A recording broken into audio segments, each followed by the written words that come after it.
തലസ്ഥാനം മാഫിയകളുടെ പിടിയിലോ?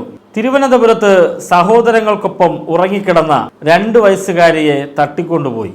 തലസ്ഥാനത്തെ പേട്ടയിൽ 2 വയസ്സുള്ള പെൺകുഞ്ഞിനെ തട്ടിക്കൊണ്ടുപോയതായതാണ് പരാതി. റെയിൽവേ സ്റ്റേഷനരികിൽ താമസിക്കുന്ന നാടോടി ദമ്പതികളുടെ മകളെ സ്കൂട്ടറിലെത്തിയ ഒരാൾ എടുത്തുകൊണ്ടുപോയെന്നാണ് പരാതി.